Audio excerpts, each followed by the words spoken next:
0, a new number. College football hasn't had 0 in use, first time ever. And Cruz taking advantage of that. That kick taken by Reggie Todd, and Reggie out to about where he was hit the last time, just out over the 25-yard line. So here comes this Troy offense.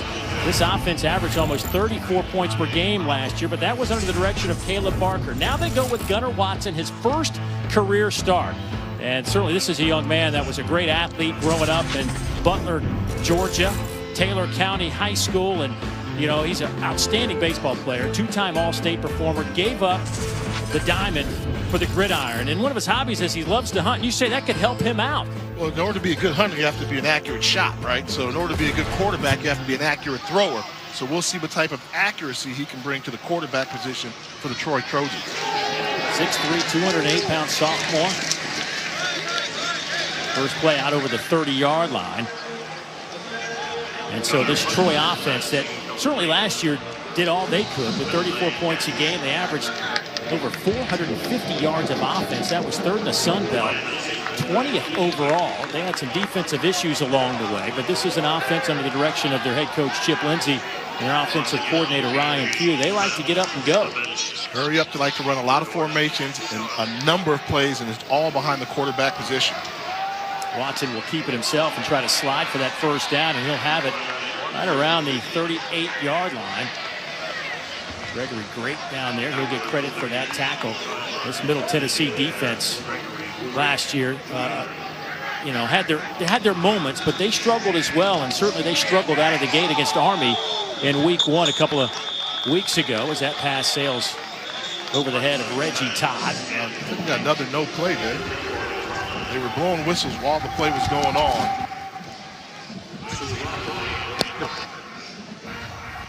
The previous play is under review.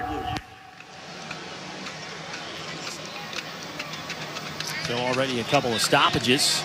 And we'll take another look at that previous play as well. These are two teams that finished last year sub 500 records.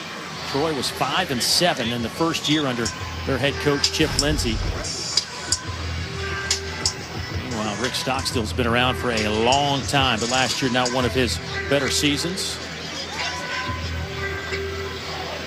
That was the previous play there, so maybe they're taking a review to see. That was a hit below.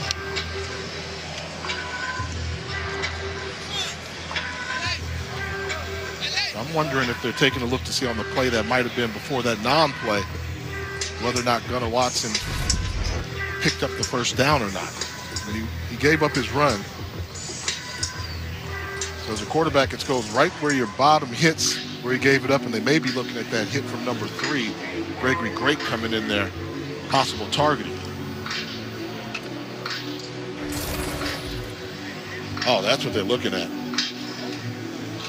There was no foul for targeting on the play. The result of the play was the first down. It'll be 1st and 10 Troy. So both teams will have a chance to reset. As Middle Tennessee last year finished 4-8, their first losing season since 2011 under Coach Stockstill. He said they just had to flush that Army game out. I mean, nothing went well. This is a team that wants to run 80 plays a game. They ran 48. Defense was on the field too much.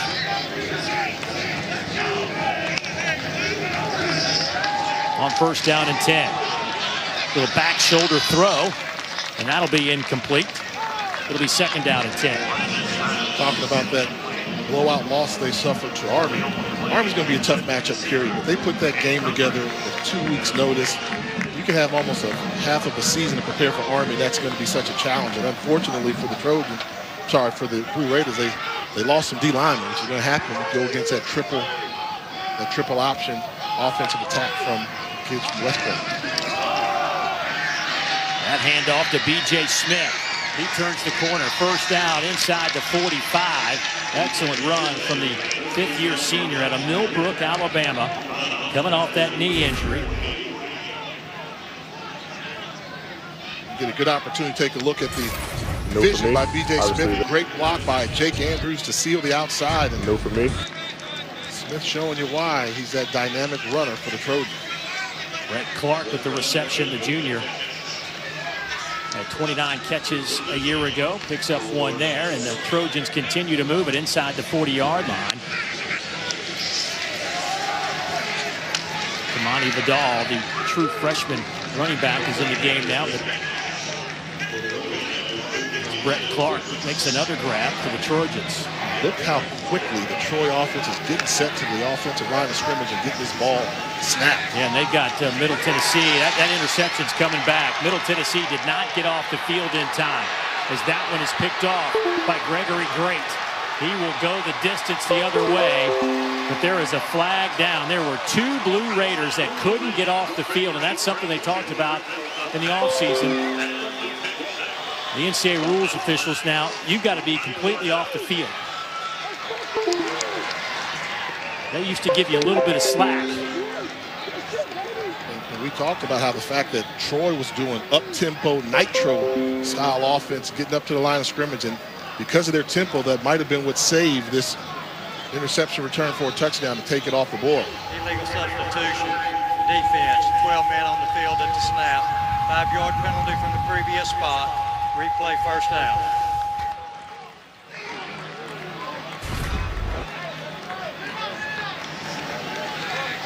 They called him for the 12 men off the field. You called it, Dave. There were two possible blue jerseys that should have been off the field on that play there.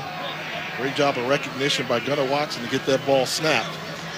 Tough break for the Blue Raiders.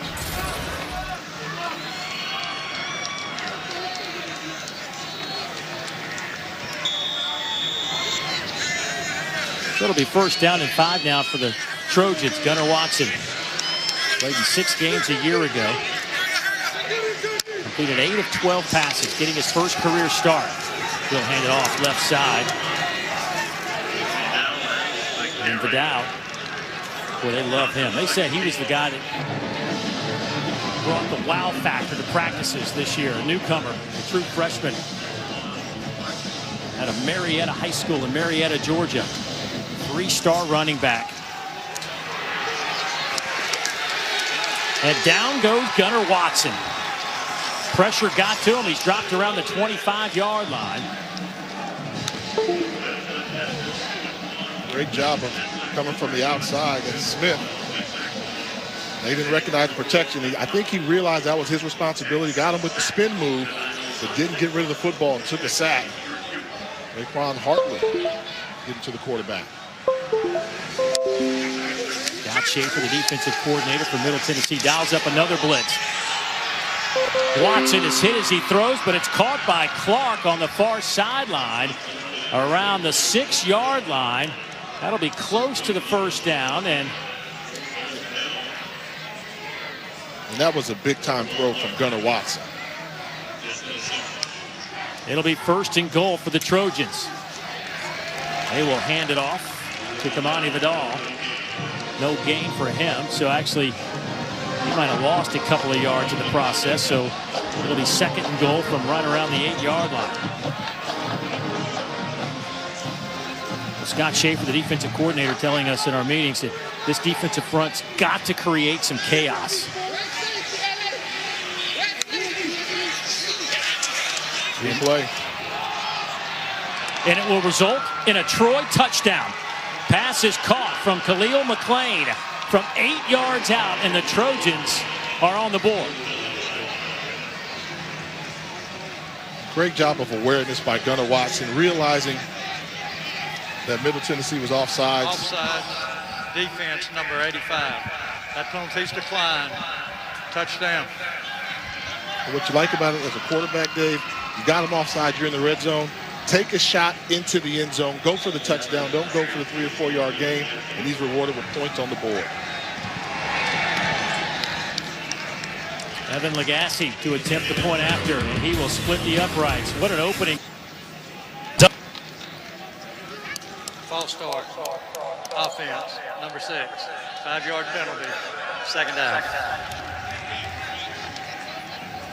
Rick Stockstill telling us this week that nothing went right for them. I mean, it was just a disappointment all the way around how that Army game transpired. Tried to flush that out of there. That's not who they are, what they're going to be, as he said. That one's a little bit behind. Pierce That'll be incomplete. Coach Stockstill now in his 15th year at Middle Tennessee. He's seen a lot in his time here in Murfreesboro. The more things change, the more things stay the same here in Murfreesboro, Tennessee. He's been with this program for a while, 15 years, and he's the heart and soul of this program. Like you said, he's seen it all and got an affection for this place. O'Hara will throw. Pass is caught. That's Pierce. He'll have the first down out over the 35 to the 37-yard line. So that'll move the chains for the Blue Raiders. And making it pay off right away. Jaron Pierce played the outside receiver last year. They moved him into the slot where he had more room to operate and rewarded right away with a first down.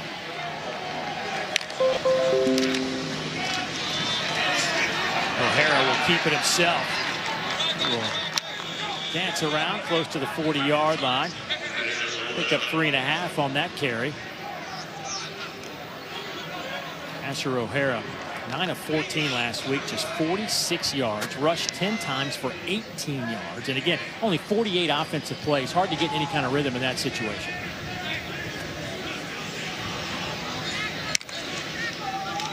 Four-man rush by the Trojans. Quick hitter over the middle. That's Jimmy Marshall. Love Jimmy Marshall. 6'5" target, 235 pounds. Get the ball in the vicinity and he can come down with a big catch for you. Led this team with 6 touchdown receptions a season ago. 3rd down and 2 coming up for the Blue Raiders. They were held to just 184 yards of offense in their opener. Flag is down as O'Hara leaps forward. Would have had the first down, but that'll be waved off.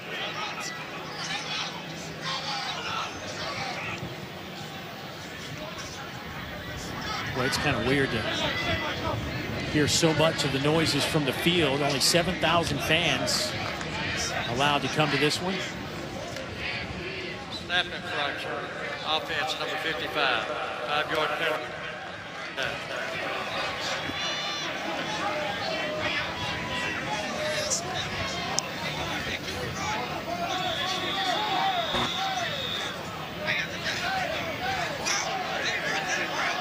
So now it'll be 3rd down and 7. You see some of those fans in attendance spaced out. 7,000. The tickets originally went first come to the season ticket holders. They held 1,000 for students, included the band in that mix.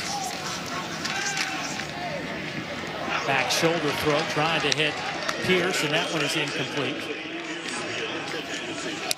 Miscommunication between Pierce and O'Hara.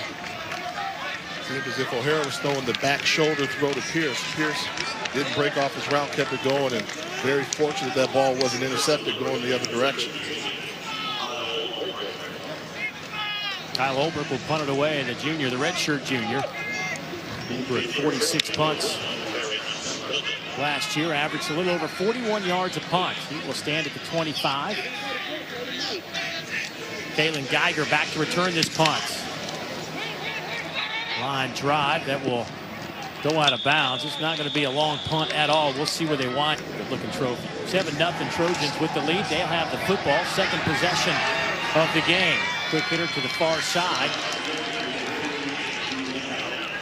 Damani Vidal. And that's great recognition by Gunnar Watson. You talk about being comfortable, knowing your protections. There was an unblocked linebacker coming from the outside. He knew that that was a guy responsible for guarding Vidal. Got rid of the football, pick up the first down. Another quick hitter. The far side of the field. That one is caught by Trey Effort. He played 10 games last year. Had a big game against Southern Miss when he had 110 yards receiving, 23 total catches a year ago.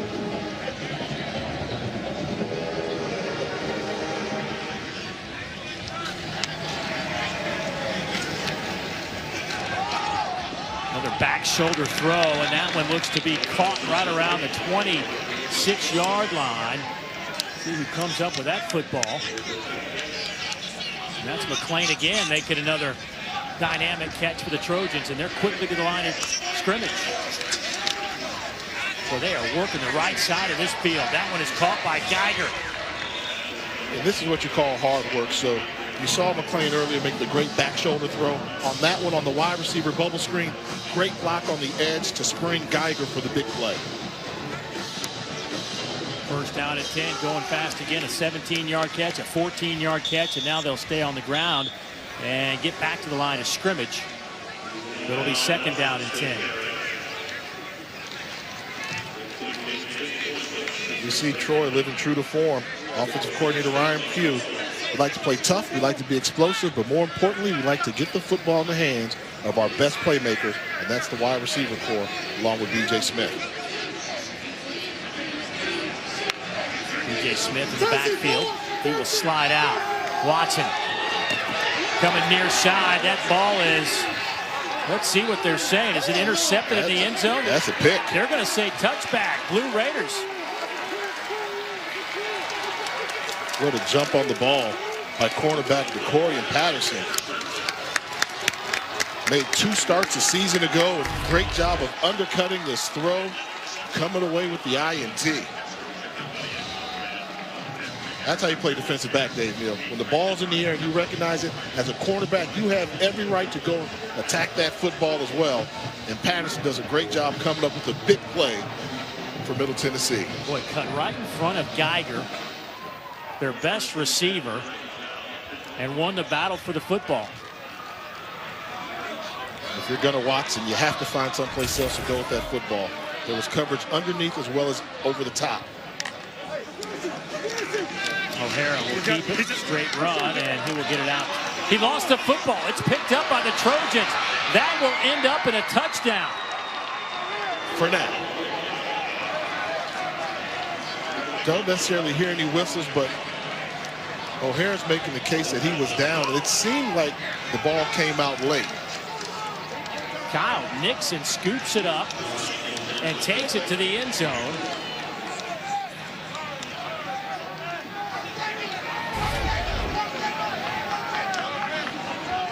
Middle Tennessee doesn't want to get off the field right now. Take a look at it. There's the hit. I think he was down, then it went with the turn and the rip. Is under review. The ruling on the field was a fumble recovered for a touchdown.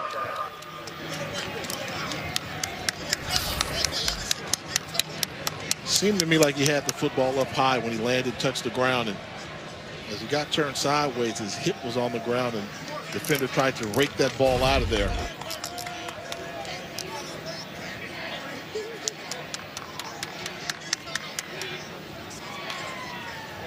See right there, it doesn't seem like the hit jars the ball loose.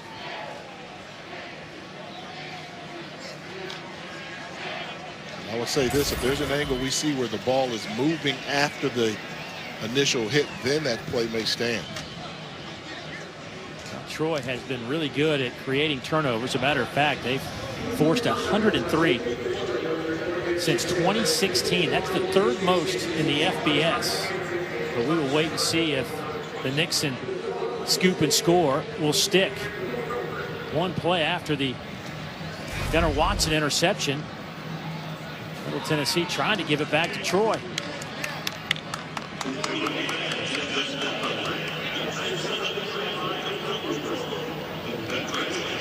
You know, my inclination is he's down. Got the ball, elbows down, that left side's down, and you know, give credit to the defense. You're doing what you're supposed to do. Put it in the hands of the referee or the replay official to overturn it. And again, the ruling on the field was a touchdown, so we got to have conclusive evidence to overturn what is on the field, and that summarizes the start for Middle Tennessee. Their head coach Rick Stockstill trying to figure this out right now. I think what you said is the key. They called it a touchdown on the field. Do we have enough conclusive evidence to say that it clearly was not a fumble? We know it was called a fumble on the field. I don't know if you saw an angle there that you could say with 100% certainty would say it was not a fumble. This is going to be close. Troy had to, or excuse me, Middle Tennessee had to punt on their opening possession. Trying to get this offense into gear. They have not had much success through a game and a little bit over about a quarter here. And remember, they were going to rely on a couple of running backs that transferred in. Martell Pettaway, a transfer from West Virginia. Amir Rasul, a transfer from Florida State.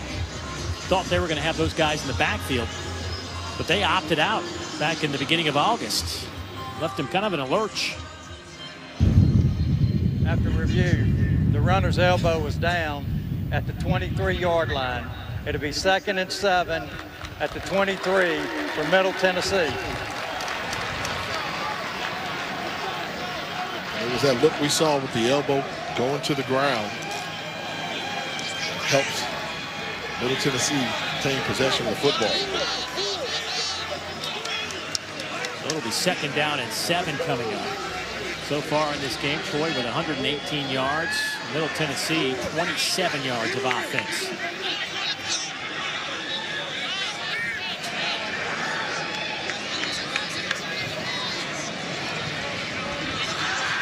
Ton Mobley in the backfield wearing number 5 to the right of Asher O'Hara. Troy bringing 5, trying to go down the middle. O'Hara's pass over the mark, looking for C.J. Wyndham, the 6'2 receiver out of Powder Springs.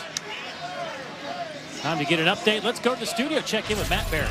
Guys, good afternoon. The comeback complete for 19th ranked Louisiana. 21 unanswered points at one point.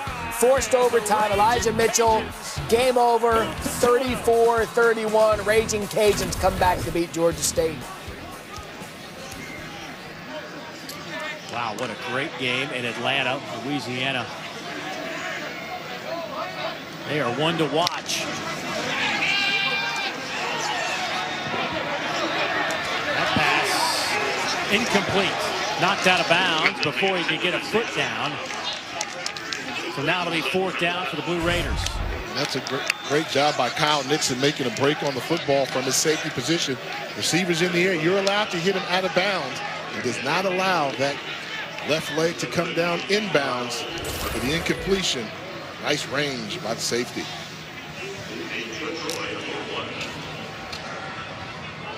Well, we saw Kyle Ulbrich after his first punt. Shanked it off his foot. Some anger issues on the sideline. See if he corrected it. This one is much better.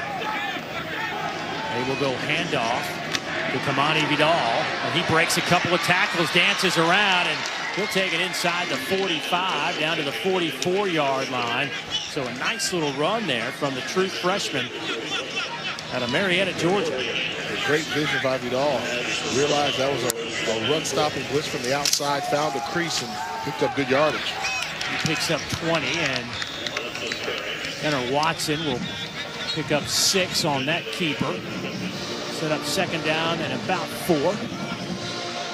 And offensively, this Troy offense is really putting a lot of stress on the secondary of Middle Tennessee, spreading them out all over the field and hitting them with explosive plays, which is part of their arsenal. B.J. Smith comes near side. Watson under pressure and will throw it away. And it was outside the tackle box. And that'll get us back to the studio. Matt Barry. Guys, got a Rocket Mortgage studio update for you. Georgia Tech and UCF. Georgia Tech trying to take the lead again with their talented freshman quarterback. Jeff Sims fumbles the ball. UCF comes up with it, but Georgia Tech moving the ball again into the first quarter over on ABC. Thank you, Matt. Georgia Tech with a eye-opening win in their opener against Florida State. Nice little cutback from Reggie Todd. He'll take it inside the 30 down to the 28-yard line. That'll be a fresh set of downs coming up for the Trojans. And that's too easy. Yeah. I mean, that was a basic concept route. You clear it out, have a guy come underneath on the outside. They're pitching and catching it right now. That much separation. Get the ball to your playmakers. That puts a lot of stress on your defensive secondary when the quarterback's able to deliver the football that quickly to an open receiver.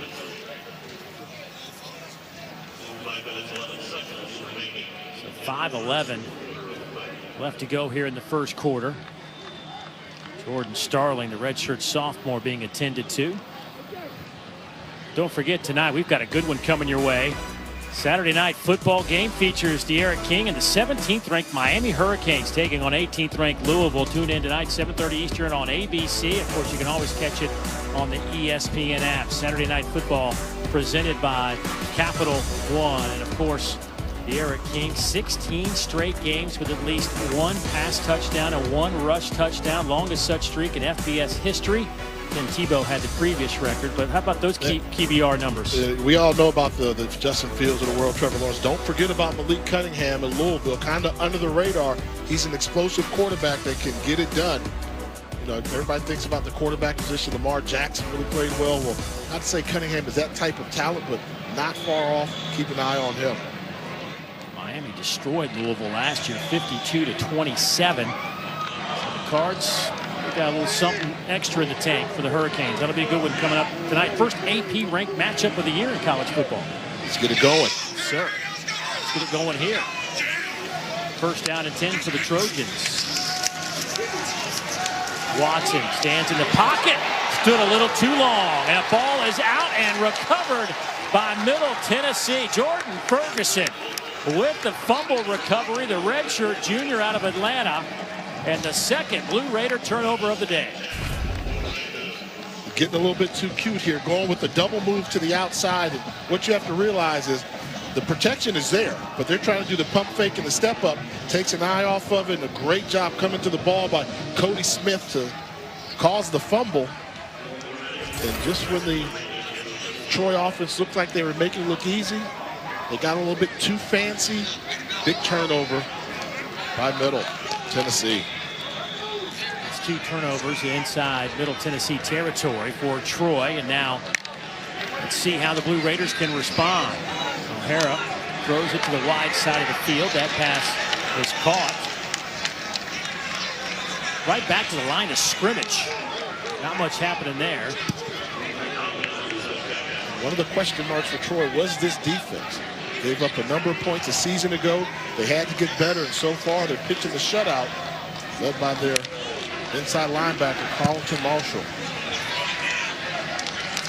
Quick pitching catch there as O'Hara converts. Just shy of the first down by a couple of yards, so it'll bring up third down. The Blue Raiders trying to go a little tempo. Caught over the middle. Jaron Pierce, that'll be a first down at the 45-yard line. Now we're finally starting to see a little bit of rhythm from this Blue Raider offense. Quick decision by O'Hara to recognize the open receiver, where to go with the football, and gets the first down.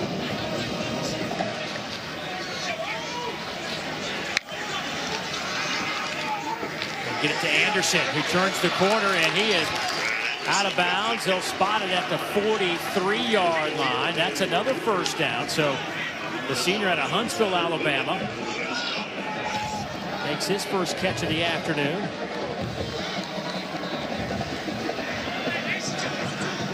I use him a lot on some of those jet sweep type things. 5'8", 160. Hard to find him. There's Jay McDonald. Great recognition by Craig Slocum, coming downhill from his free safety position and making open field tackle.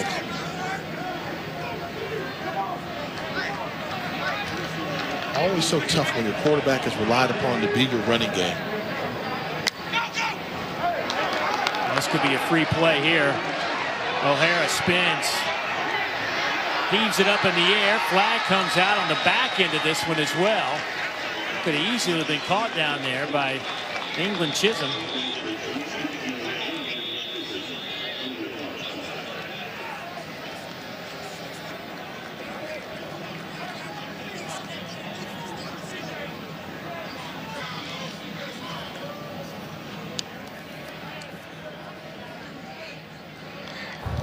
There are 2 fouls on the play.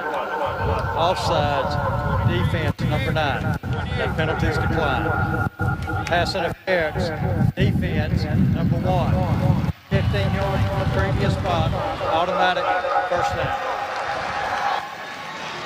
Terrence Dunlap, the redshirt junior corner, who coaches love. I think he's got an NFL type skill set. It gives up the 15 there. Tom Mobley in the game at running back, but they will throw it to Pierce. Dunlap's helmet comes off. He's going to have to step off the field for a play. That'll pick up 7. 6, so bring up 2nd down and 4 for the Blue Raiders. Take it to Mobley, and O'Hara's hit. Maybe lost a yard. Solomon, first one there for the Trojans. And this is Troy sticking true to their game plan.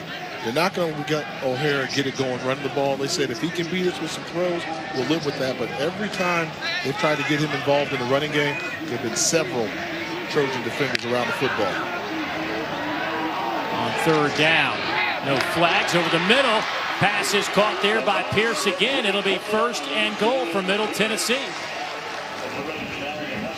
Once again, we see the move of moving Jaron Pierce to the slot, paying off for the Blue Raiders, able to find a crease in the defense for the big play. 1st down and goal. Mobley in at running back. O'Hara keeps it himself, dives for the end zone. Touchdown, Middle Tennessee.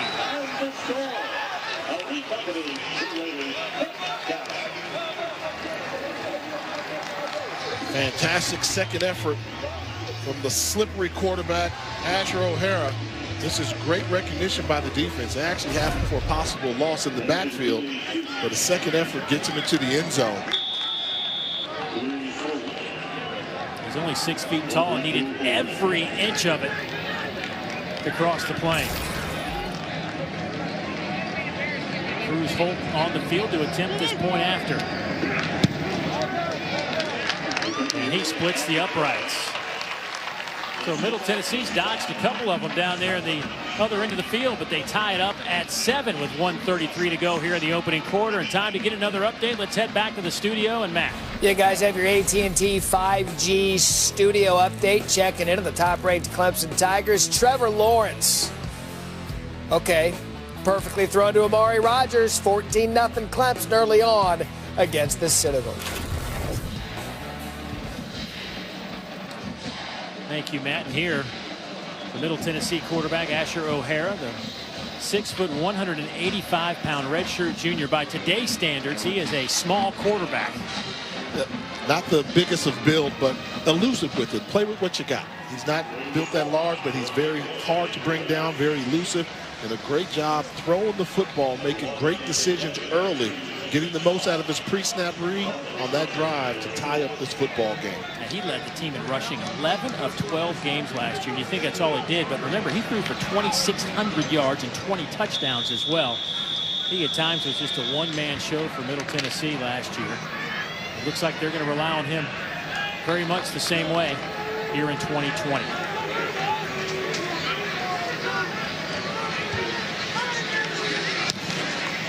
Cruz Holt.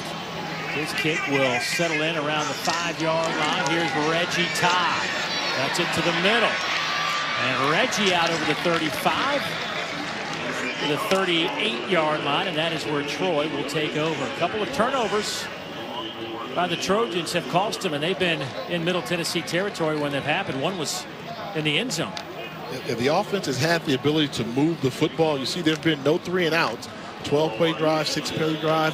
But you see the yards they've picked up, but they have not been able to capitalize on the drive after that very impressive opening drive to start off the season. But some self-inflicted wounds there with the interception and the fumble.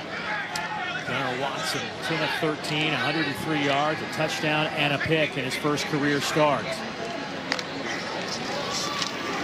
Geiger goes in motion. They will get him the football. Boy, look at him run. Nifty, quick feet.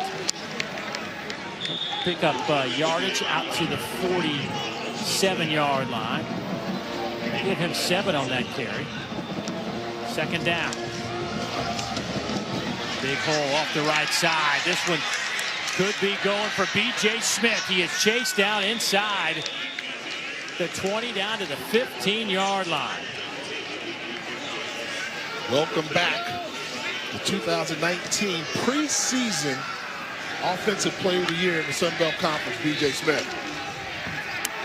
Give it to him again, and this time he has stopped at the line of scrimmage. It'll be 2nd down and 10. B.J. Smith, of course, on everybody's watch list, despite sitting out almost all of last season, only carried it 11 times, 106 yards before that injury. I mean, imagine that, 11 times, 106 yards. So he was on his way averaging almost 10 yards per carry before the injury. Let's see if he can keep it going in 2020. Led the Sun Belt in 2018 in rushing. Pressure comes, and Watson just looked right through it. How did he not see the blue jerseys coming his way? And he's dropped back at the 25-yard line. Cody Smith already has made a big play in the backfield and gets another one. Yeah, they're bringing their inside linebacker on a blitz. As a quarterback, you have to have a interception. I think the way that B.J. Smith is running the football, I go ahead and give him a couple touches down here inside the 5 and see if he can get the ball across the goal line.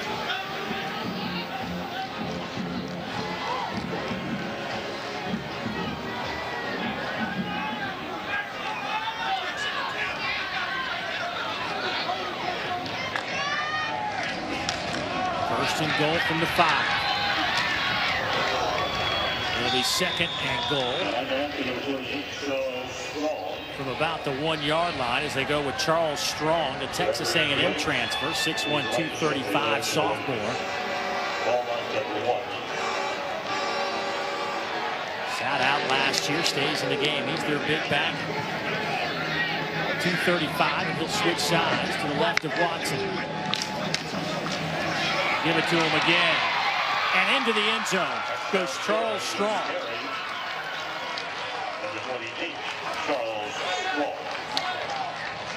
They went with the double tight end formation to make Middle Tennessee declare what was going to be the strength. Shifted the running back, and easy run into the end zone from Charles Strong.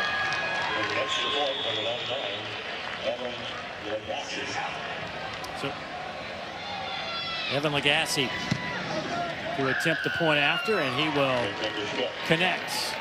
So Troy back to a 7-point lead. They scored on their first possession of the game, and they score on their opening possession of the second quarter to lead at 14-7. Of course, big news in college football this week. Big Ten back at it. They will return the weekend of October 23rd or 24th. Still trying to work out all those scheduling dates. A lot of TBAs in terms of the games being played, but the schedule announced earlier today. They're slated to play that championship game on December 19th. They'll play an 8+1 format. And how about Nebraska? You know, they wanted to sue the Big Ten. They were angry they weren't playing. Well, Big Ten decided, you know what, guys? You want to play so badly, we're going to send you to Ohio State for your opener. Yeah, go ahead, take it on the road. Let's see if you want to talk stuff to the Buckeye faithful out there. See the interesting matchup you got there. That'll be the one that'll stand out for sure. But Big Ten plays now. It's a Power 5, they call it, right? So we got 4 of the Power 5. Who's number 5, Dave? What are they going to do out there? They're thinking about playing maybe the following week or in early November. We shall see how that plays out. Well, I know they've been playing pretty well in the studio today with that announcement. For more in the world of college football, let's go to Matt Barrett. All right, guys, studio update now. Checking in on UCF, Georgia Tech over on ABC. Dylan Gabriel to Marlon Williams, corner of the end zone right now. Knights up 14-7. Thank you, Matt. 14-7 here. Middle Tennessee today has put together 82 yards of offense. Troy has gone up over 200 at 211. O'Hara will take it out over the 30 to the 31. And that's when he's at his best. I like when they don't call running plays for him, but you just have your receivers run, and he can find a running lane from that quarterback position with his mobility and the way to escape him. The called run's not a big fan of, but when they let him call his own number, I like that. Pierce tripped up, stopped at the 30-yard line. Let's go down to Dawn. Hey, you guys are talking about Asher's escapability. He actually credits his older brothers for that ability to run. Zach, 6 years older. Devin is 4 years older. He told me he gets those moves and the escapability from the fact that he couldn't break their tackles as a kid in backyard football games, and so he had to figure out a way to win. He was always outsized and outmatched, and that's why he's so good at escaping. Good throw there as he hits Pierce again. Yeah, you know, at 6 feet, 185 pounds, you better bring something to the table, right? Yeah, and when Don told us that story, I went back and saw the film. I said, he plays like somebody that's been used to running from his older brothers, and they're not like a year apart. They're 4 and 6 years apart, so he got smart at a young age, and it's starting to become a problem for the opposing defenses that he faces on a weekly basis.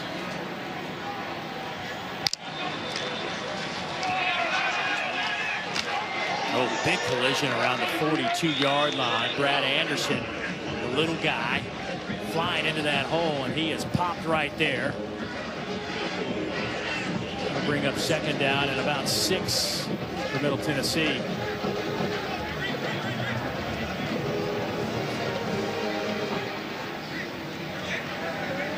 Donald in the game and running back.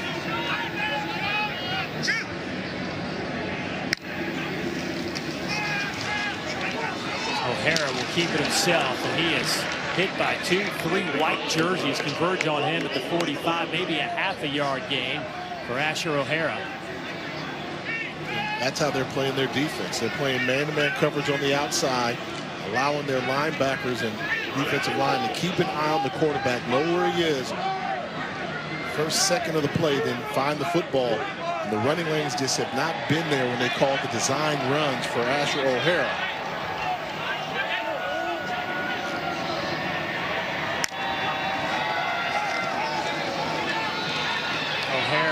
Trying to buy some time, lobs it up over the middle. It is incomplete. He was trying to hit Jaron Pierce again, and now it's 4th down. And it looks like Middle Tennessee wants to punt this one away.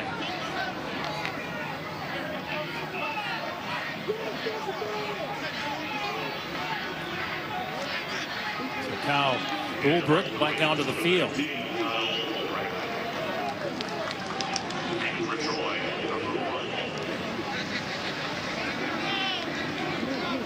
Dunlap will be back to return this punt around the 13-yard line.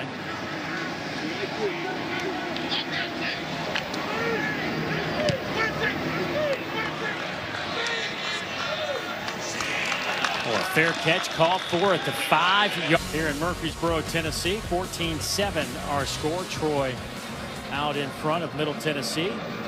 Rick Stockstill now at his 15th year as the head man at Middle Tennessee, which leads us to our Aflac trivia question. He's tied for the 6th longest tenured FBS head coach at his current school. Can you name who the longest tenured coach is in the FBS? Getting interesting. Tell you what, these days, 6 years might get you. Let's go. We were just talking about Larry Blakeney. You know, when his run was over, it was 25 years, a quarter century at Troy. These kind of jobs are few and far between these days.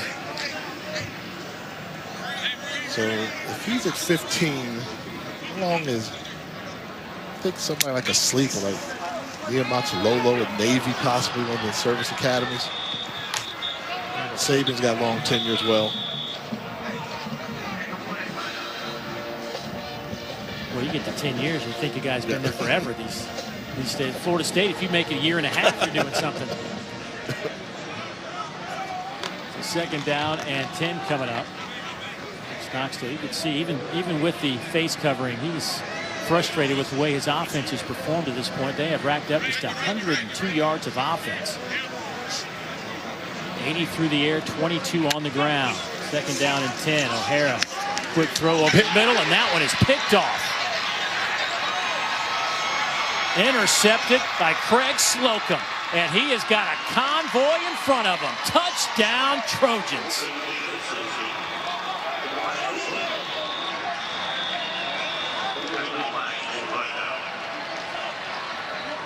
There is a flag back at the 40-yard line. That flag is going to be on the return. So I think this interception is going to stick. However, whether or not the points stay on the board.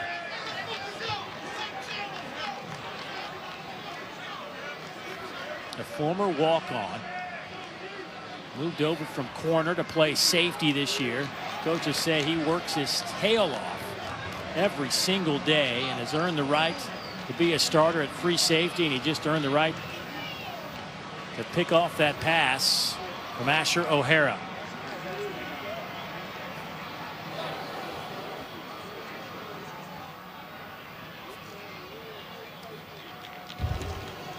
During the return, blocking the back, return team number 2. 10-yard penalty from the spot of the foul.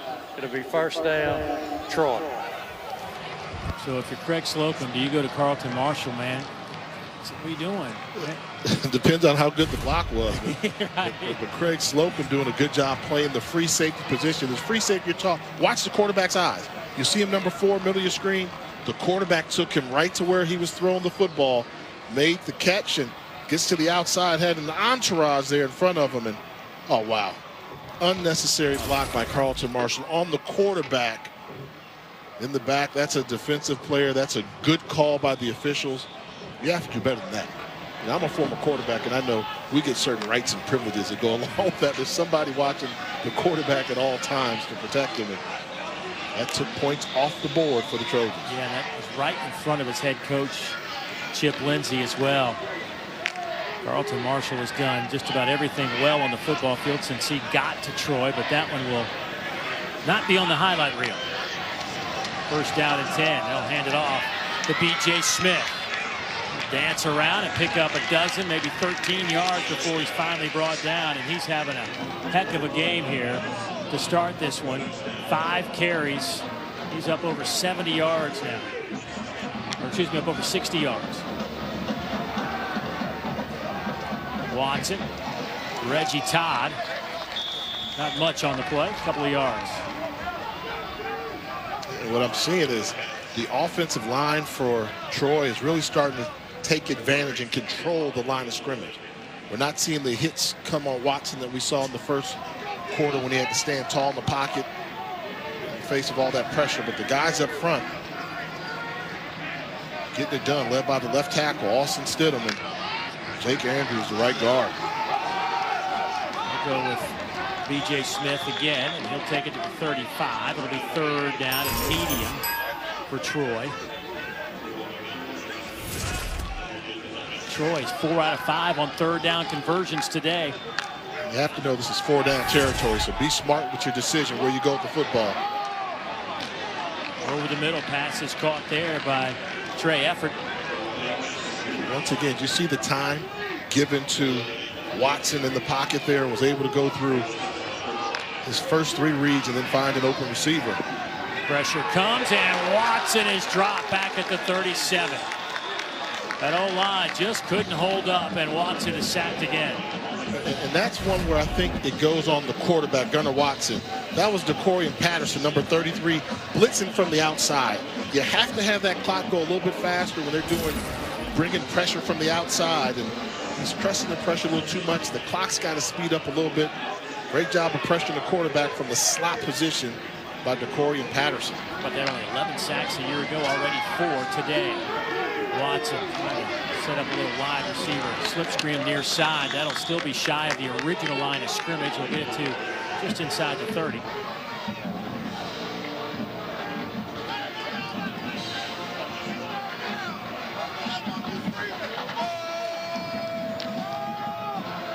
Getting this third and long situation. Keep an eye on number 2, Reggie Todd. He lined up at the top of your screen. He's their 6'5" wide receiver that can go with some man-to-man coverage on him up top. Take a shot. Back shoulder throw, trying to hit Whittemore again, and that one is incomplete.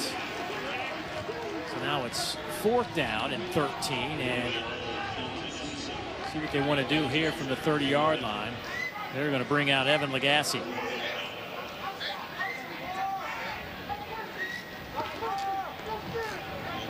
Lagasse was the backup kicker, punter, kickoff man last year.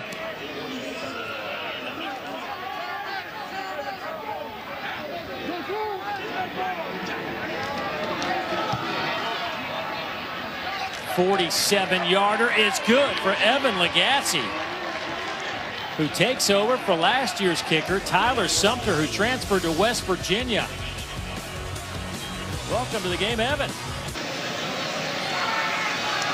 Damon Lane back to return this kick, and he'll take it in the end zone. Out to the 25-yard line we will go. So our Aflac trivia question, we asked you who is the longest tenured coach. Rick Stockstill is tied for 6th longest in the FBS with 15 years. Come on, Dave, give it to me. I've been waiting for this for a while now. You made me wait for commercial break and scores and all that. Well, you got to go up north to Iowa. Ferentz. That's a surprise to me. I didn't think it would come out of a Power 5 conference, as I mentioned, but Iowa in the Big Ten, definitely Power 5. Great job, longevity, Kirk Ferentz. Well, the other guy that surprised me on that list has been at his school for 20 years. Was Gary Patterson at TCU. Hard to believe he's been there 22 decades for Gary. Man, and I've seen him make that transition from, you know, just straight defensive guy where they had to go out there and just stop him from scoring to when they would light it up. O'Hara will fall across the 35 to the 36. That'll be a first down. But here's what that list looks like, led by Ferentz and then Gary Patterson. Frank Solich, 16 years at Ohio. Solid run there at Ohio. Whittingham at Utah. Yeah, so a lot of those other ones can make sense there a little bit, but 22 years by Ferentz and Gary Patterson at 20. O'Hara. Pass is caught. That'll be close to a first down. That will be a first down. They'll move the chains and set up a fresh set of downs now for Middle Tennessee, trying to get their offense going. What have you seen from them? Why have they not been able to get into sync today? Yeah, I think they've been behind the chains with their running game, so it's always been third and long. And when you take away the ability to run and throw the football from their offense, they struggle a little bit. And I also think it's been a lot of this. It's been, he's a mark man. O'Hara is a mark man in that backfield. And Troy's willing to say, we'll let you throw the ball, those wide receivers on the outside. But in terms of him running, they're taking a dual threat quarterback and trying to make him a drop back quarterback in this game if they're going to beat him. Think about their rushing game right now. They've carried it 11 times. You know, O'Hara has carried it 9. Anderson has 1. Jalen Donald has 1. And that play right there, you know, and I don't like to question OC so much, but when you've got a defense that's keyed on stopping the run, when you throw a swing pass, they're prepared to stop it. They're looking for everything short right away. So I think what you have to do is give them some misdirection, make them think you're running the ball, then go over the top. Because obviously Troy is peeking in the backfield. Now it's 3rd down and long, 3rd and a dozen. They check to the sideline for a play update.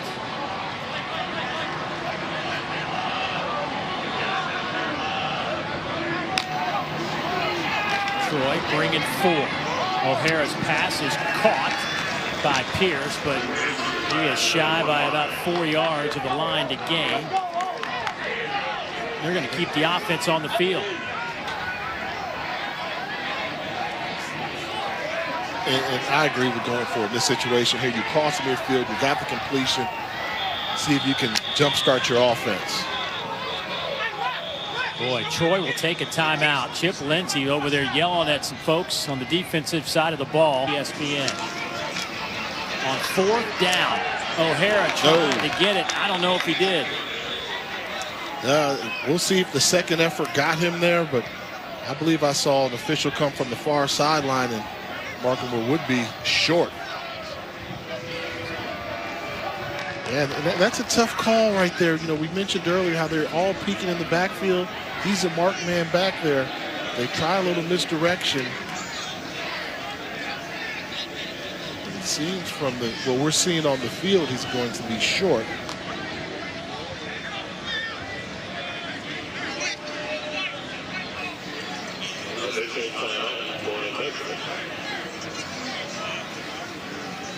Boy, it's got to be tough if you're Asher O'Hara. Everybody's keying on him. I mean, he's 90% of their offense.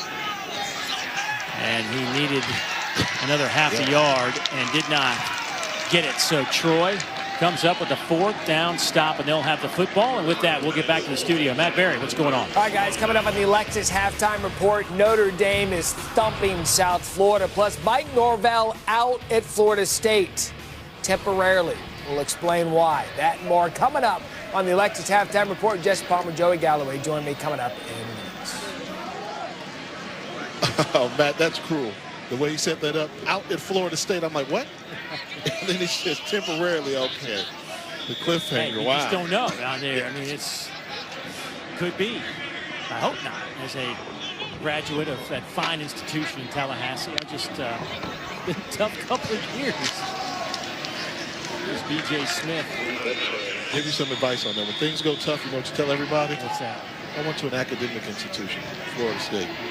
That's what I say, going to Howard. We don't win a lot of games. We're an academic institution. If we happen to play athletics at a high level, we'll take credit for it. But right now, Dave, I think you're going to have to join that.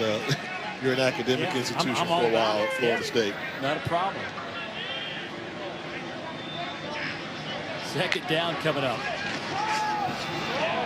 Watson over the middle. Pass is caught there. Just inside the 50-yard line. That's Brett Clark with another catch today.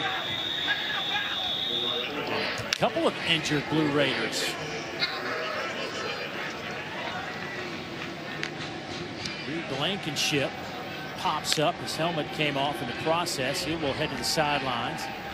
Well, you don't want to lose him, the senior out of Athens, Alabama. Led the team last week in tackles, but he's on the Jim Thorpe award watch list. They call him the quarterback of that defense. Does so much for them. Thinks just like their defensive coordinator, Scott Schaefer. See if Troy tries to pick on that spot right here.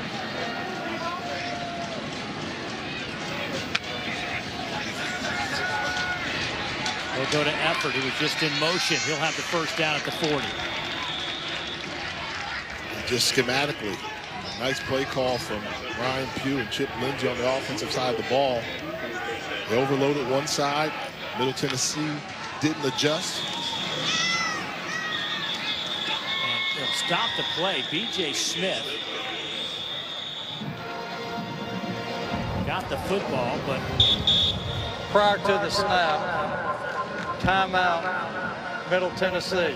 That is their first. It will be a 30-second timeout. that takes away the big gainer from B.J. Smith.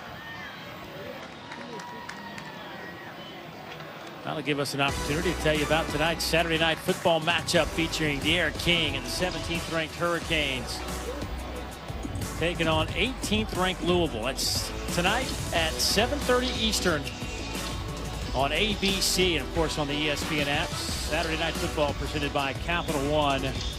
Boy, De'Aaron, 16 consecutive games with a pass and rushing touchdown, the longest streak in FBS history. In the FBS history. It's a long time. Tim Tebow did have the record. He had 14 games with a touchdown pass and a rushing touchdown. Louisville won their opener against Western Kentucky. Western Kentucky fell again today. How about Hugh Freeze and Liberty? They go in there. They're 2 touchdown underdogs and knock off the Hilltoppers.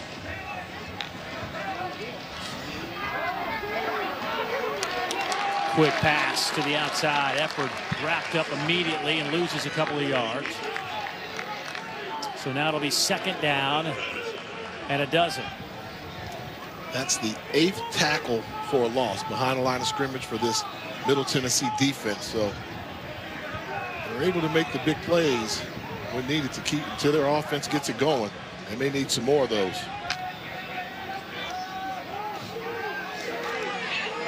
Pass caught at the 40 by McClain. He will fall to the 35-yard line. Kalen Geiger's the go-to guy, or at least we thought so coming in for Troy at wide receiver. Where's number 1? Had 77 grabs last year, over 870 yards, but we have not seen a whole lot of him today. Geiger 2 catches.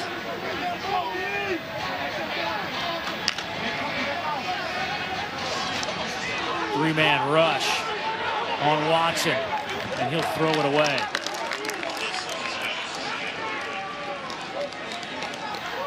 Well, you talked about Kalen Geiger.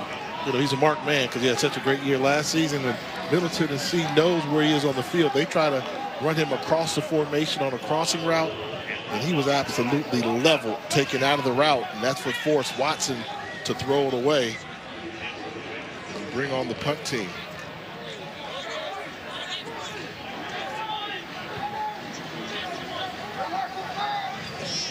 Legassi just hit from 47 a minute ago. This would have been about a 52-yarder, but they decide to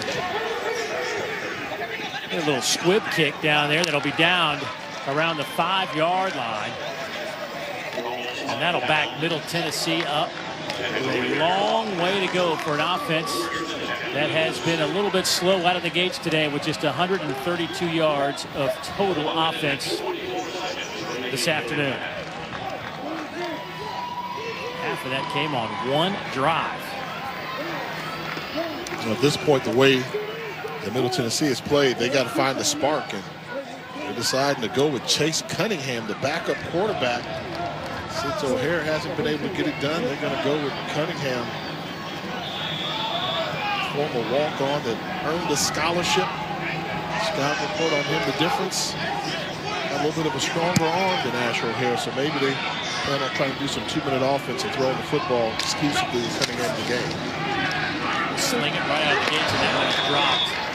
DJ England Chisholm had it right in his arms and dropped it. Now Chase Cunningham, the redshirt junior from Knoxville at a Knoxville Catholic High School, came in last week against Army, played pretty well, went 7 of 10, 63 yards. But he also came in another game in relief last year against North Texas and played really well, almost led him to a comeback win.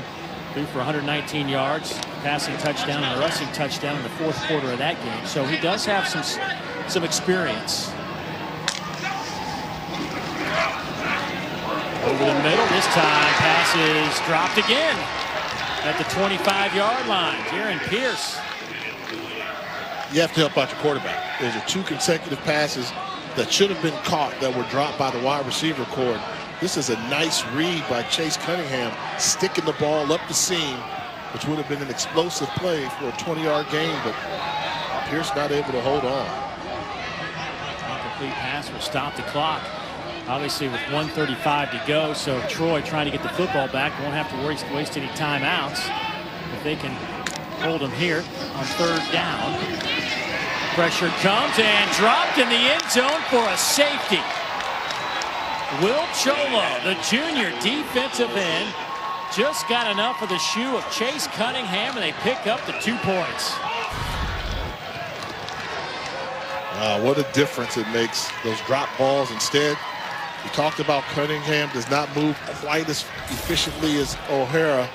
Cholo sensed that, able to make the shoestring tackle for the safety. And impressive first half by this Trojan defensive unit. It has been impressive. Cholo, part of that 2020 preseason All Sun Belt first team defensive unit. 54 tackles a year ago, 7.5 behind the line with 4 sacks. It's a sack and a safety in the process there. Make this a 19-7 game, and Troy will get the football back with 1:29 on the clock, and that's an eternity for Chip Lindsey's offense, as fast as they move.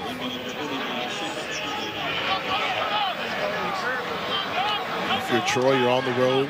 You still want to keep the momentum going into the locker room at halftime. You've got a team at home not playing well, struggling.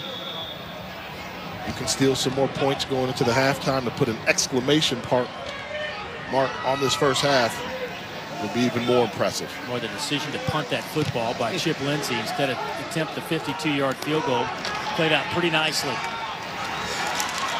Reggie Todd out to the 40. And there's a lot of pressure on Middle Tennessee defensively right now. You're giving this Troy offense the ball around the 40-yard line, minute 20. You know they're coming out throwing. They've got 2 timeouts. You have to stop the bleed and come up with some big plays. And this is when you need somebody like your leader on defense, Reed Blankenship. Come up and make a big play.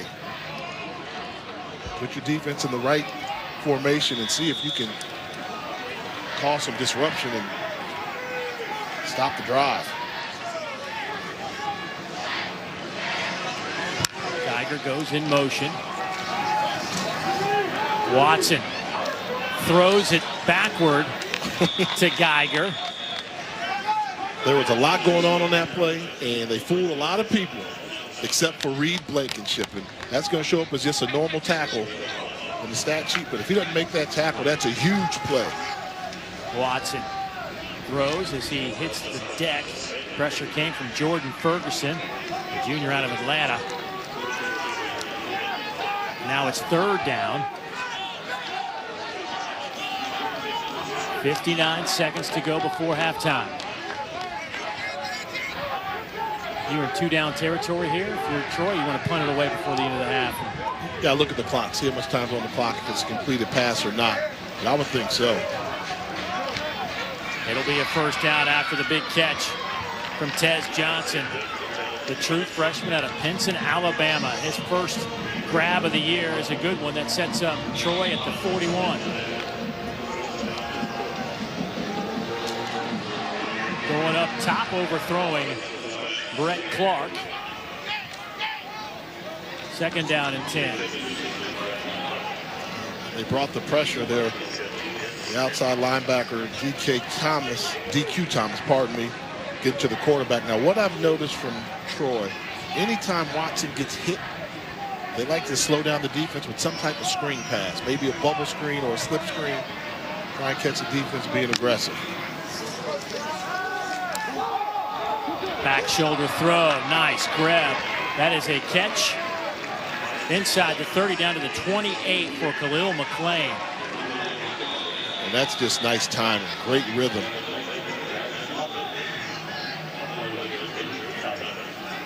Like one of the Middle Tennessee players coming up with a cramp on the back end, Corian Patterson.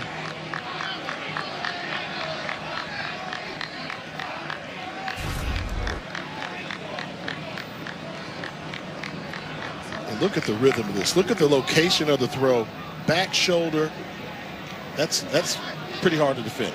I mean, the defender is always worried about the deep route, but when you can throw it on that back shoulder, 6'4" target, and McClain gets the feet down.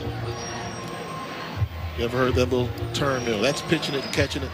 That's what they're doing right now with that play. 9 receivers have caught a pass today from Gunnar Watson. Coach is telling us this week that he's really good at that back shoulder throw. We've seen that a bunch this afternoon. Super accurate. You know, he was in a quarterback battle. I mean, it's a lot of guys coming at him. Jacob Free, the Vanderbilt transfer. Parker McNeil, junior college transfer, highly regarded JC transfer, was the junior college offensive player of the year in 2019. Beat them all out.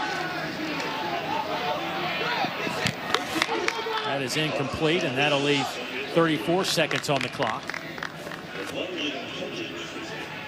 And I like the adjustment from the Blue Raider defense. You want to keep throwing that back shoulder throw. They're giving them a look like it's man-to-man, but they rolled their safety, number 3, Gregory Great, over the top. So they're telling the cornerback, don't worry about the deep throw. We'll get you help over there. Oh, got him. Pass is caught around the 5-yard line. Khalil McClain with a heck of a catch. They'll spot it inside the 5 at the 3. Gregory Great was back there in coverage. Oh, wow. What a release by the wide receiver, McClain. Bump and run coverage. He used that size and just threw him to the ground. He was open for a long time, and way to stick the throw. Hand off to Vidal, and nothing doing there, and Troy will take a timeout. 12 seconds on the clock. Timeout, Troy.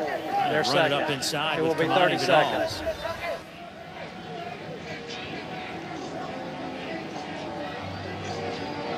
Well, Extra Yard for Teachers Week is an annual effort led by College Football Playoff Foundation to bring college football together to support and celebrate teachers across the country. To learn more about Extra Yard for Teachers, follow at CFP Extra Yard. And tell you what, great story with Reed Blankenship and teachers. Let's go down to Dawn for more. Yeah, guys, His mom, Sandra, was a teacher for almost 25 years, retired just last year. If you want to know where he gets his positivity from, it is from his mom. So she never actually had Reed as a student, but she would change schools from elementary to middle to high school to teach whenever he did, to make sure that she taught in the same building that he was in. Now, Reed told me they would sync up their schedules so that her work period would fall during his lunch period. They could eat lunch together every day. Said he cherishes those lunches they had together even more now that he's older. Young man who almost went to Troy. Coming out of high school, but wound up here in Murfreesboro, and they're glad to have him. Senior trying to slow down Troy right here as they look at a second down and goal. Pressure comes from the edge, and it is batted down at the last moment by Brett Shepard, the senior out of Buford, Georgia. When they've been able to get to Watson, it's been when they brought the blitzing linebackers, when they brought Brett Shepard or Cody Smith, even the corner blitz with Patterson. But when you do that, you put your defensive secondary on an island. A lot of man-to-man coverage as they bring more pressure. Third and goal. Watson gets it off to the end zone. Touchdown. Khalil McClain from 5 yards out. His second. Exclamation. That was a challenge on his defense. Keep him off the board. And this Troy football team has come in here into Murfreesboro, Tennessee, and dominated this Blue Raiders football squad.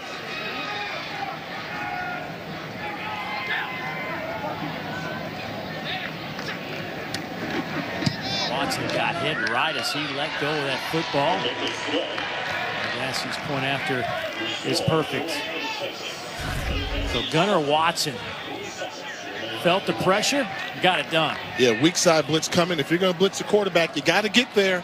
They get there a second late, and as a result, he's pitching and catching the ball once again to Khalil McClain with the touchdown on the back shoulder, this time against the cornerback Kenneth Major, the transfer from Purdue.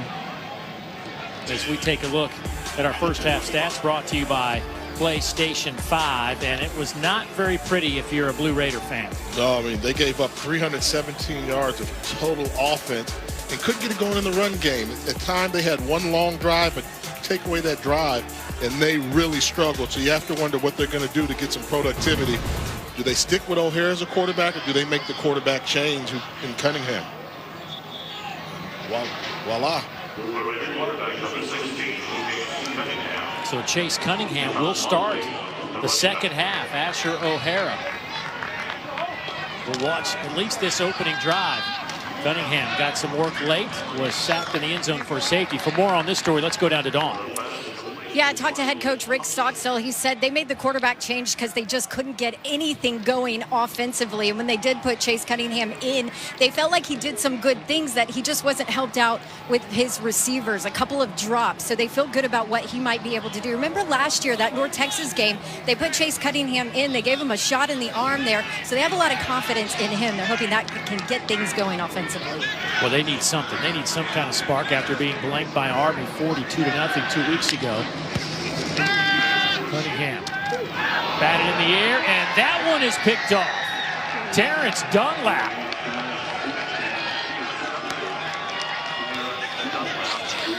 There is a flag back around the 17-yard line.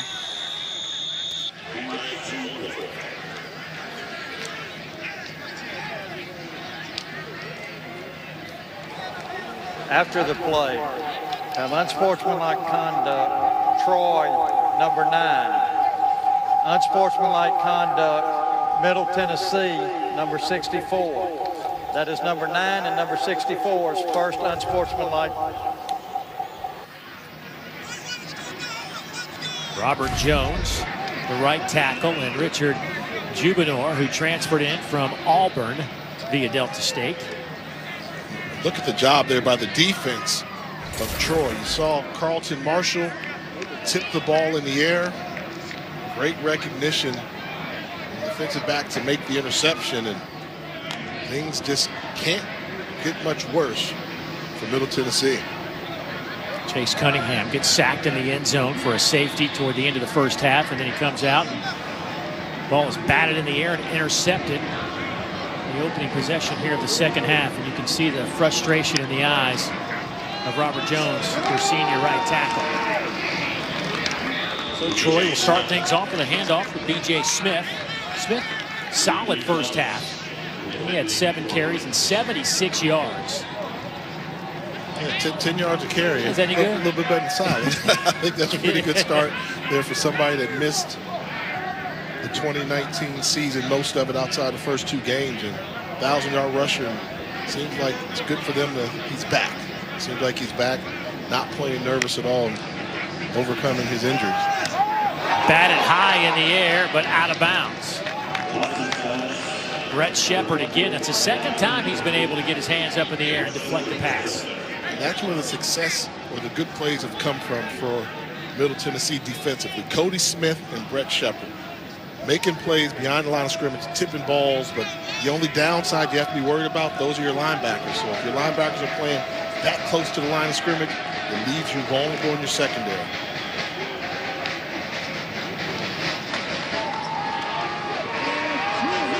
Gunnar Watson sees some room to run. Can he get to the line to gain? It'll be close. He needs to get it to the 28.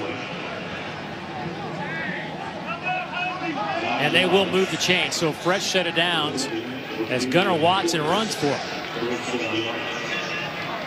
That's what it's good to have the big size, big frame quarterback, 6'3", 209 pounds, gets the momentum going, and after the initial contact, able to lean forward for an extra yard or 2 to secure the first down yardage.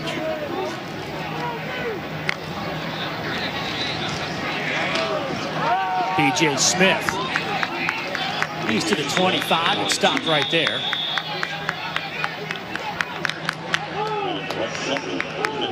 Gunnar Watson. This is his coming out party, and it's been pretty solid to this point.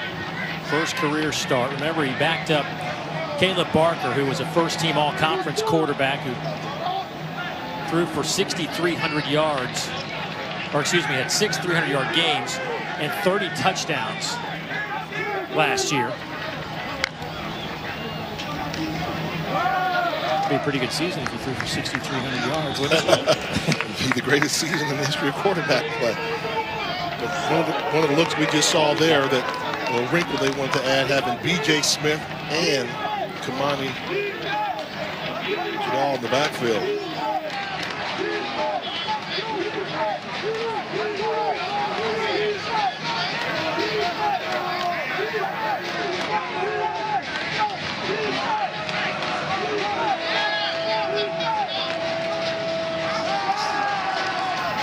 Watson. Brett Clark just sits down, saw some room, makes the catch. And he'll be close to the first down. Thinks he has it, and they'll move the chains. And that's the predicament that Middle Tennessee finds himself in. You either blitz to get to the quarterback or he picks you apart. To the end zone. That one's batted away by Teldrick Ross, but a flag is down in the end zone.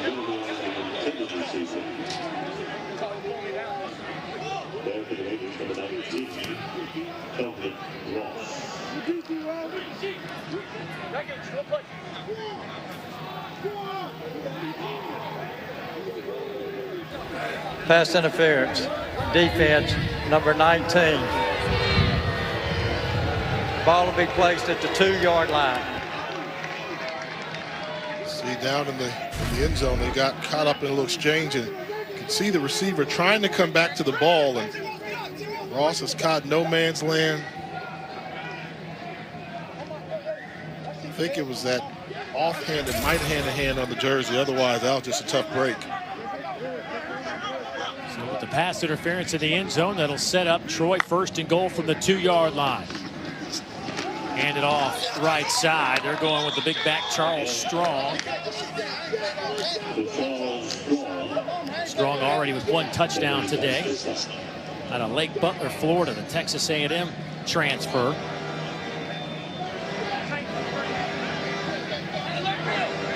The former Florida running back, Jeff Demps, who could flat out fly. Look at this balanced pistol formation, and they overload to the right side. Ball's going there. And a big hole, but Strong is met and dropped there. Gregory Great came up to make an outstanding play defensively. His 6th tackle of the game, and that was a big one. So now 3rd and goal.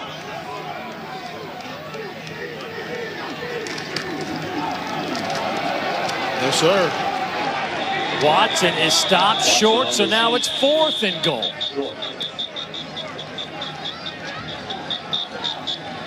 Keep that quarterback sneak. Once you get the ball, you got to get low. Once they stand you up, you're done. And when they stood him up right away, knew he wasn't going to make it, but good job by Hoyters, number 90, the nose tackle. Stand him up and see if the big fella in the middle from Middle Tennessee can come up with one more stop here as they go for it on 4th down. They're going to go for it on 4th down. Kamani Vidal in the game at running back. They go with Vidal. And there's the signal for the touchdown.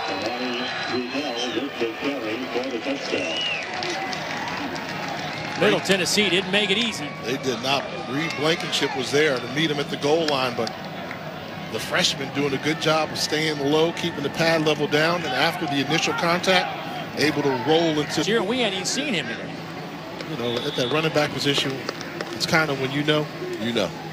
Those guys that have that it factor, and Billingsley caught in a tough situation with Smith returning and the freshman coming on campus. Yeah, a Rattler. Florida A&M played ball down in Tallahassee. For more on Kamani's story, let's go down to Dawn. Hey guys, you're right. B.J. Smith raved about the freshman back. He told me that he came to campus early and he raised everyone's game in that running back's room, pushed people to work harder as a true freshman. That's how good he is and how good they think he's going to be. B.J. told me that these backs already felt they were the deepest and most talented core on the team. You add him, they definitely are now. Wow. Wait a minute. I slipped. So, Kamani Vidal, is his dad Kwame Vidal? Played running back at FAMU. I played against him. Oh, man. Makes you feel he's the son of a Rattler. Oh, I played against his father. Was a good running back there. Wow. What's up, Kwame? I know you're watching your son. I'll give you a little Rattler love. Rattler strike, they strike, and they strike again, right? Fangs up.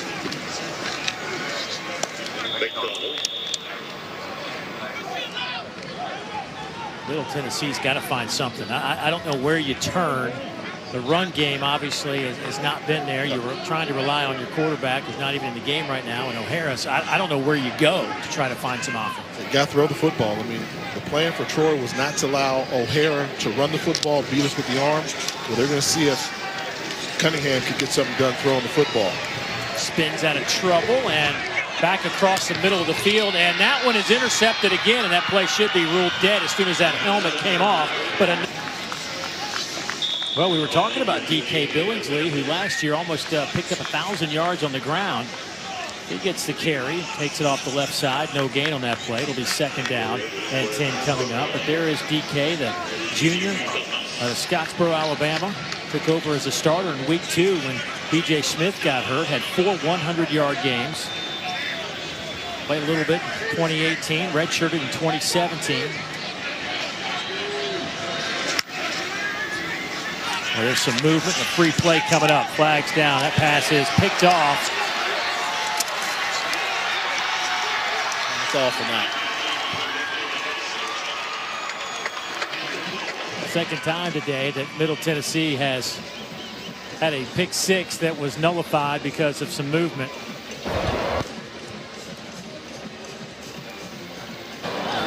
Offsides defense, number 91. 5-yard penalty from the previous spot. 2nd down.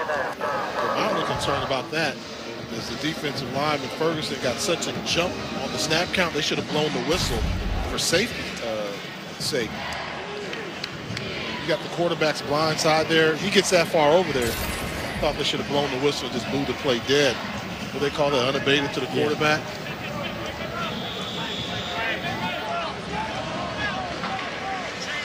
Second down and 5.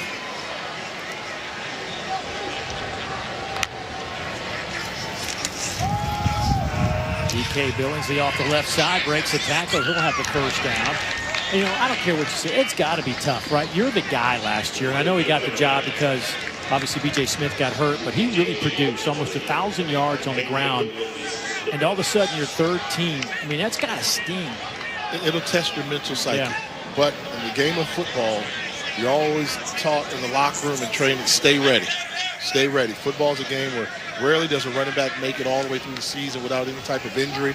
So if you've got 2 good runners, you're fortunate. You've got 3, that's a blessing. And I tell Billingsley, stay ready.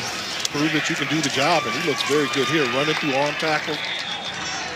And I would say this, it seems like the one thing where there may be a need for him may be down in these short yardage situations. We've seen them struggle a little bit. They like to go with Strong, the real big back, but maybe Billingsley's that guy when you get inside the 20, you bring him in there to run through some arm tackles and get those tough yards and still have the ability to hit a home run.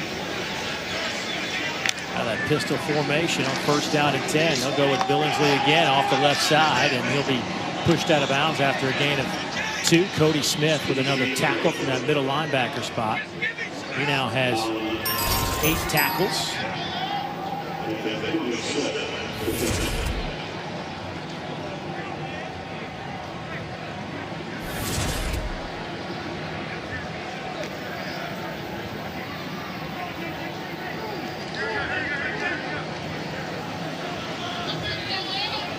Gunnar Watson, 25 of 36, 230, and a couple of touchdowns.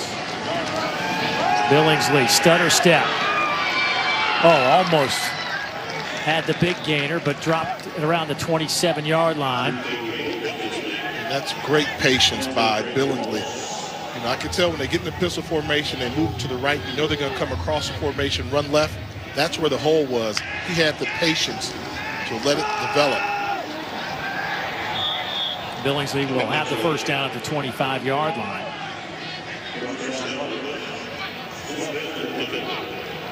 That was a good showing. Billingsley goes off the field right now to get a breather, but that was a good showing. Hard-nosed running, did his job, averaged 4.5 yards per carry. As you mentioned, he's the 3rd-string running back, but he may be playing himself into some more playing time. Monty Vidal checks back into the game at running back. They'll fake it to him, throw that way. There's Brett Clark, turns the corner, and he's inside the 10. They'll spot him down around the 7-yard line. It'll be 1st and goal for Troy, trying to get to 40. Good job by Reggie Todd, the wide receiver, sealing the edge for his colleague in the wide receiver corps.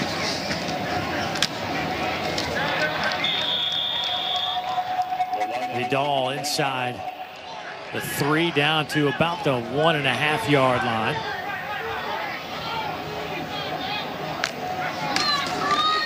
Oh. Vidal breaks a couple of big hits in the backfield, falls forward, gets back to the line of scrimmage. That looked like Brett Shepard came in for a big hit. DeCorey and Patterson also. How did Vidal manage to get close to the line of scrimmage? There were 3 Blue Raider defenders in the backfield.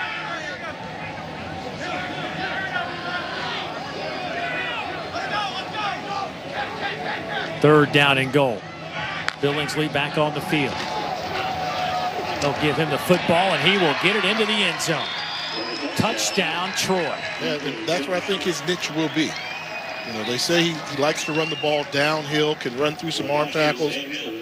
Short yardage situation, that may be a niche in which you can use his style of running for success.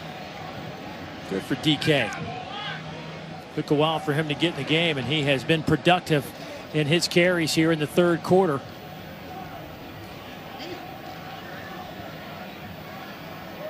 Looks like Gregory Great, who is down on the field for Middle Tennessee.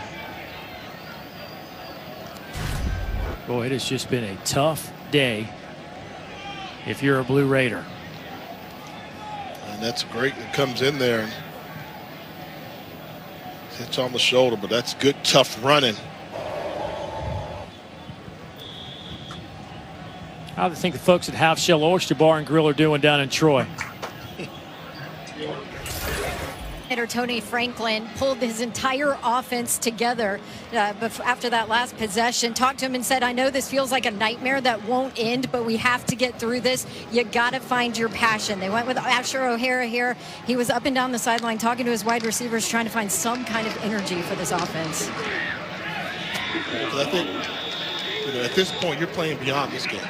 You're playing to see, do I have to make some wholesale changes, or do I have to shuffle the lineup, change some starters?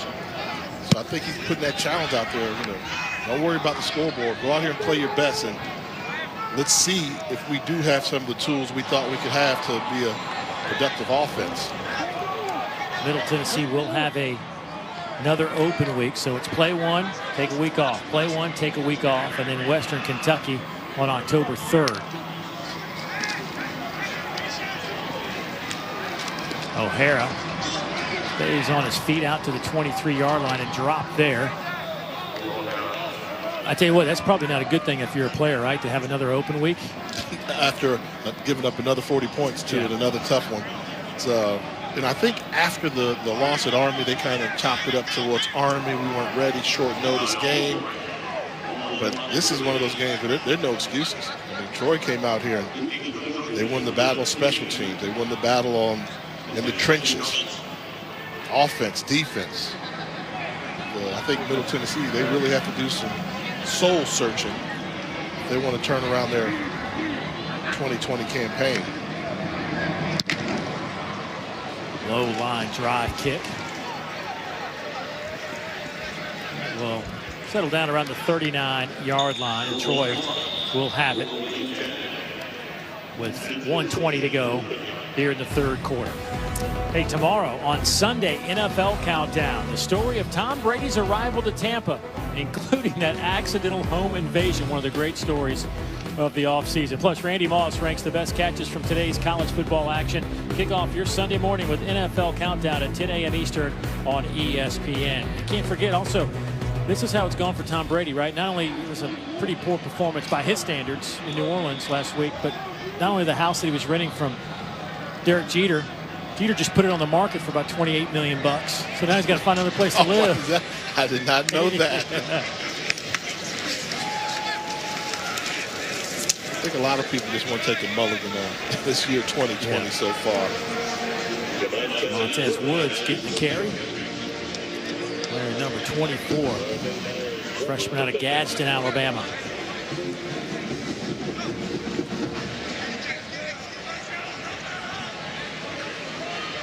Says, let's hit the reset button on 2020. Now, let's just blow right through it. Let's just get done with it and start fresh, right? Yeah.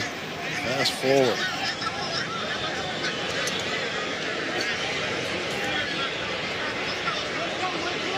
Second down. As Woods moves to the left, he'll get the handoff, working the right side, and he is tripped up at the line of scrimmage. As we watch Troy play, it's like they look great. So when you talk about a program like Troy, obviously a member of the Sun Belt Conference, like how good can this team be? And the hot teams in the Sun Belt the past couple of seasons have been straight down there, SEC territory. Well, I don't know. Georgia going to be that good? Well, here's the thing: is I think Georgia is going to be that good. My question is Florida good enough now to beat Georgia and win an SEC Eastern Division championship? That's, to me, is the question in the East. And Tennessee is going to be better.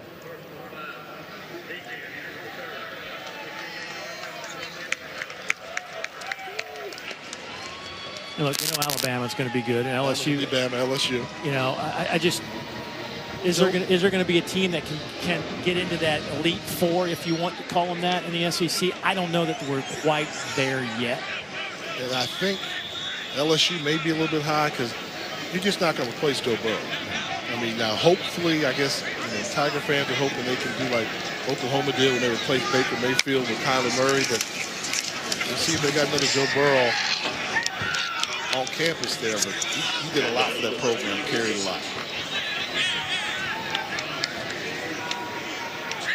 Yeah, we'll see if Middle Tennessee can find something. But in the fourth quarter, you want to leave here with something. I don't know if there's anything right now they feel good about offensively, right? You got to maybe find something. And the key is getting this young man going.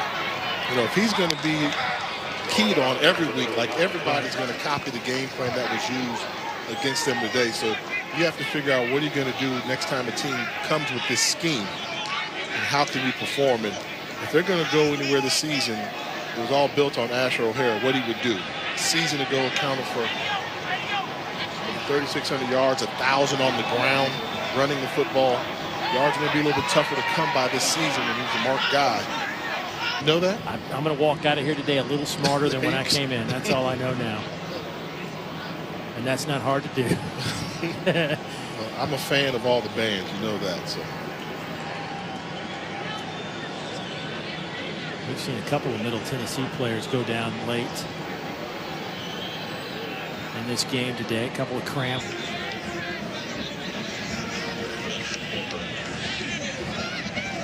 front leading the way, Bubba Hudson, Jake Andrews over on that right side of the offensive line. And we had a sense in that first half that they were starting to control the line of scrimmage. It looks like they've just worn out this Blue Raider defense. Strong set out last year after transferring from Texas A&M. 4,000-yard rusher in high school. 48 career touchdowns.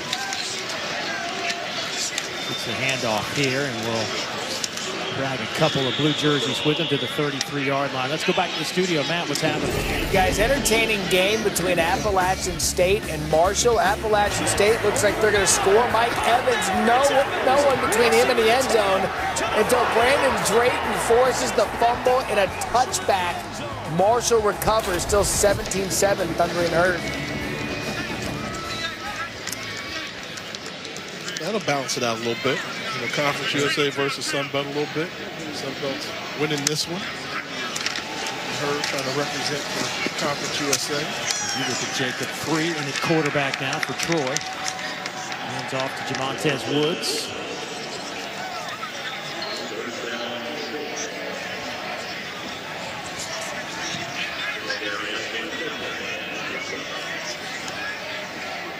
The first down and 10. Boy, it was some kind of week last weekend for the Sun Belt.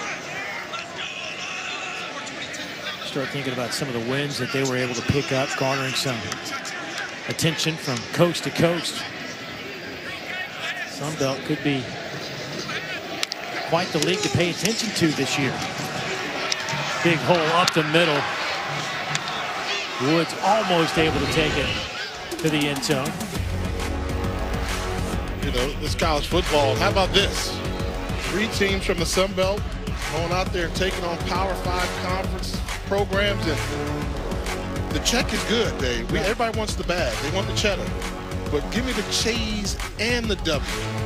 That's a good weekend, right? That's a real good $1.1 million in those 3 games, and all Sun Belt victories. First time Sun Belt has knocked off 3 Power 5 schools in the same weekend.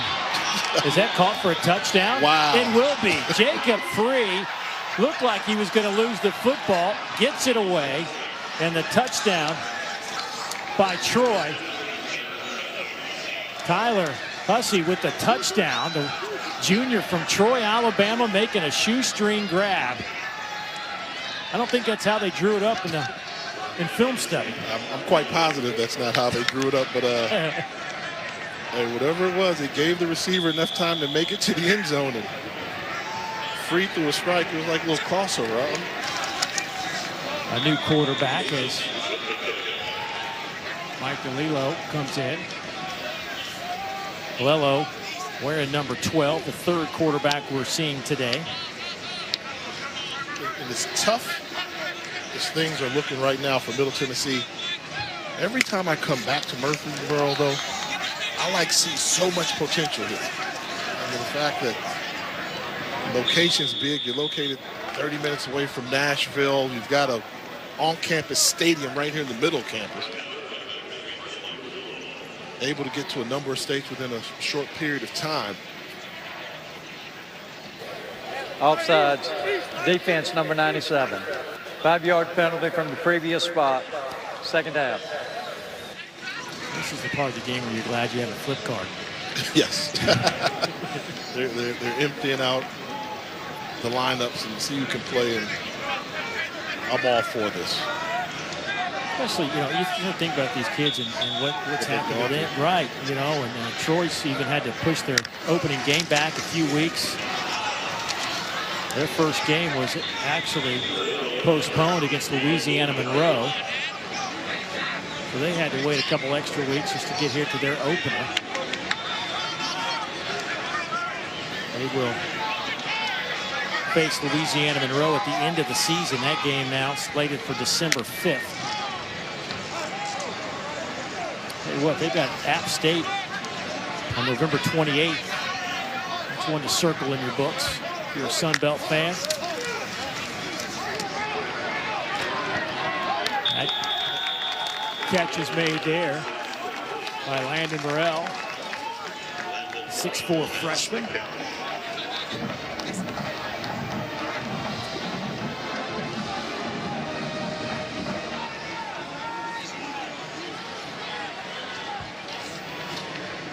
(47-7). Still hard to believe that this game turned out this way.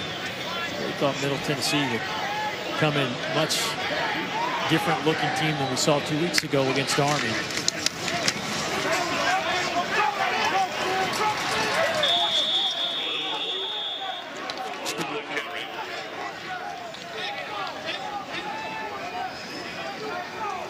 Let's get an update. Let's go to Matt Berry.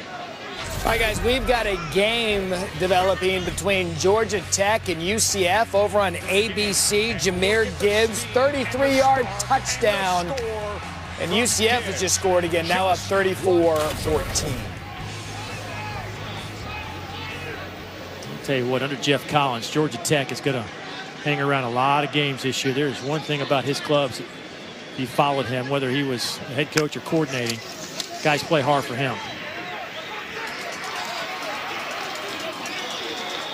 Bizons, the true freshman out of Pensacola, Florida, with a big run. Young man rushed for over 2,000 yards and 20 touchdowns as a high school senior. 5'10", 221. Nice piece of running there. Hard-nosed running, talking about playing hard. You're going to be on the football field, no matter what the score is. Play hard in between the whistles. And you mentioned Pleasant, the freshman, nice frame. See the type of runner he develops into.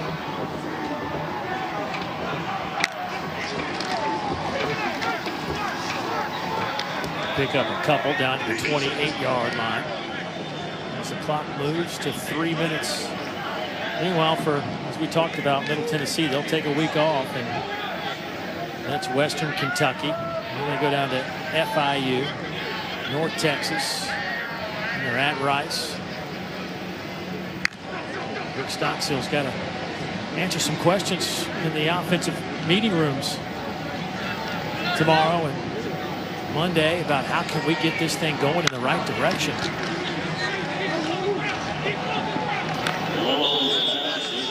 I mean, this is the worst two-game stretch under Rick Stockstill in terms of point differential since he's been here 15 years. They lose 42-0 in their opener, and now they're down 40 here at home. You know, you have to say this, though. If somebody can turn this thing around, that knows the program, knows what needs to be done, then I'm betting on Rick Stockstill. Figure out it's been a tough two-game stretch. These are non-conference games as well. And all the unusual circumstances. But here's what you can say, you know. In the past 10 years of Conference USA play, it's been wide open. You've only had two teams that have won multiple titles in a 10-year frame. And that's Florida Atlantic, won it twice, and Western Kentucky. Other than that, it's always rotating. So you can always play yourself back into play in Conference USA. And I'm sure he's just hoping he's got to find a way to turn this thing around. And he's going to have another week with the open week to do it. Try and do some more soul searching. On the far side, and that'll be a touchdown for Middle Tennessee. Jalen Lane with the touchdown, the true freshman. You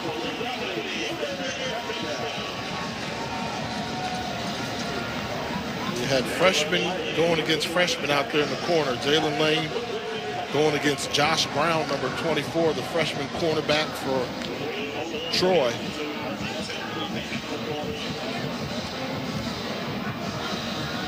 A 28-yard touchdown reception. There you go. There's something to smile about. There haven't been a whole lot of those moments for the Blue Raiders today. 9 plays, 70 yards. You think he's happy? Mike DeLalo didn't think he was going to play today. Now he gets on the board with a touchdown pass. Had a touchdown pass his last time on the field. The little through the legs, behind the back, toss to the end zone. We mentioned earlier how Free was battling for that quarterback job and against Gunnar Watson. He said he had a good camp, but Watson just showed that it factor. And I think after seeing his opening performance, you have to say that Coach Chip Lindsey made the right call in going with Gunnar Watson to be a starting quarterback.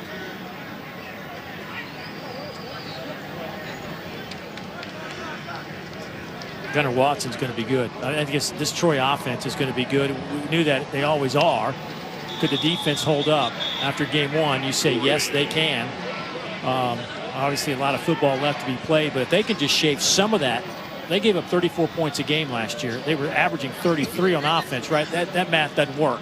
Doesn't work. You shave 10 points off that defensive side. Now you're talking. 9-win ball club. Yeah. Be a 9-win ball club, and I think, you know, the job by Carlton Marshall, that inside linebacker, 126 tackles a season ago on a lot of the watch lists. Junior from Mobile, Alabama. He's one to watch. If you haven't seen him, he's a lot of fun, a lot of excitement there, and the speed and the improvement in the secondary will be the key. Will the secondary continue to hold up? Well, 498 yards of offense for the Trojans, 241 for Middle Tennessee, but the big number is on the scoreboard. And Troy just absolutely dominates Middle Tennessee. Rick Stockstill, Chip Lindsey shaking hands at midfield, but a good start to the 2020 campaign. These two clubs will see each other again later.